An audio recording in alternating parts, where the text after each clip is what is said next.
Hi, I'm here at Cloister, the third planet you visit in Outer Worlds 2, and I'm here to answer the question, when should you be playing Outer Worlds 2? Outer Worlds 2 released on October 29. I, the patient gamer, waited 4 months to play it, snagging it on a discount for $48. I also played it for 46 hours. That's about $1 per hour. This is what you should expect from the game. You could definitely have something playing on a second monitor while you explore, but I do recommend once you start speaking to somebody, pay attention, as your choices do matter.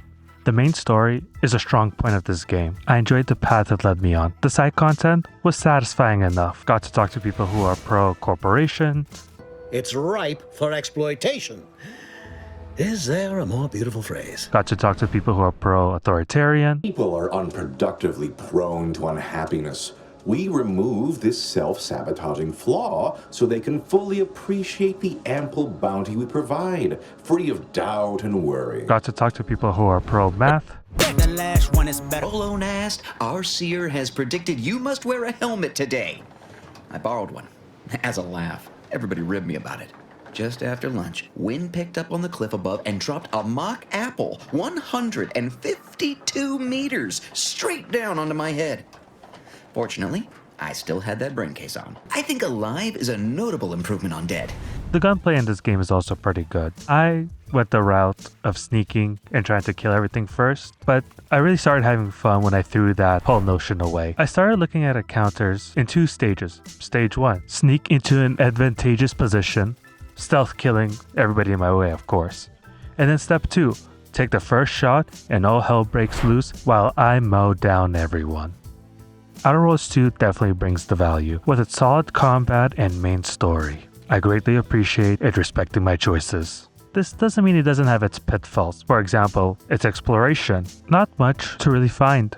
While playing the game, I didn't feel Outer Worlds 2 reach its full potential, even though there's some really cool parts. If I'm recommending this game to a friend, I'm telling them if they could get it under 40, go ahead and jump on it.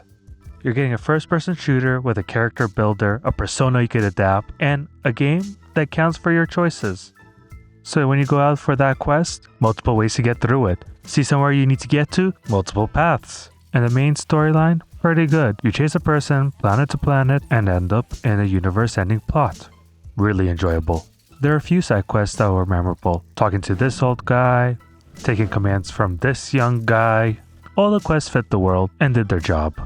Between quests, you would run into enemies, and the game does a good job with having a difficulty come in waves. It's first easy, and it gets a little bit harder, and the cycle repeats. At some point, I was forced to sneak around to avoid enemies as I kept dying. I had low ammo, maybe I was underleveled. Once I figured out the weapons I like, and the best way to use them, the game became much easier.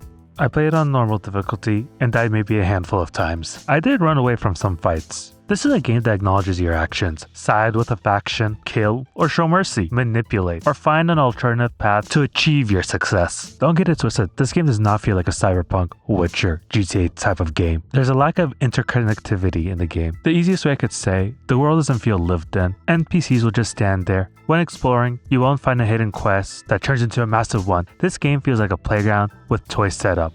Obsidian made a fun playground. And I had lots of fun in it, especially when I found my electric rifle. Ooh, the game became so much better. There's some really interesting scientific weapons. One shoots a ball of energy that vaporizes everything in its way, even the airwaves. Go for torpification. Speaking of airwaves, there's only 3 radio stations. I was only drawn to the Grand Plan station. Obsidian put effort to make original math songs, and they're really good. To the point, I listened to them in the car. I didn't really care for the other 2 radio stations. Auntie's Choice, I don't even remember the 3rd one. In hindsight, sticking to one radio station may have been the reason for my inherent disappointment and lack of radio commentary on my actions. Outer Worlds 2 may not have met my expectations for radio commentary, but they did exceed my expectations for radio music. They got bangers, the Fibonacci song. It's Fibonacci, a sequence largely. Prove it. Prove it, yes you must prove it. And my favorite, Complexity. Complexity is partially. We got 2 factions we can join in Outer Worlds 2, the Order and Auntie's Choice. Auntie's Choice represents a capitalist society taken to the extreme, where a corporation rules over a society. Outer Worlds 1 has my favorite depiction of this. Edgewater is a company town, board owned and operated. That includes the cemetery. None of us own our grave sites, we rent them from the company. Renting means money. Money means paperwork. Paperwork means signatures. Some of our families become a mite delinquent in paying their dues, you see. The second major faction is the Order, a group who use math to statistically predict the future. Then a guest who arrives earlier than expected. Hold a moment. According to the math, in no universe is it possible. One of my favorite levels in the game is when you go to the Order's college. The combat is difficult. You meet two scientists who willfully place themselves in a box that they can't leave. And the level culminates in a decision to be a hero or not, which is rare and refreshing. Each planet has a main boss. To fight, or what I did, use my high charisma to get out of that altercation. To believe I mattered in the plan's grand scheme. Leave me be. I have no more predictions to offer. For another playthrough, I saw almost no boss fights. I also stuck with two main companions. I did notice when I brought another companion over, they had different commentary on what was happening. The standout companion was Maricel, an assassin from the Order, who covertly puts down world-ending research. Or funny enough, research that goes nowhere and will waste people's time. With all the time I put into this game, I still completely missed a companion. I finished majority of all the other companion quests except one. I guess more things to do in my next playthrough. One full new companion, a companion storyline I need to finish, bosses I never fought, people to save and side with. And the best part? I get to create a new character archetype. In the first playthrough, I played a charismatic professor who only cared about moving on and doing what's best for the galaxy.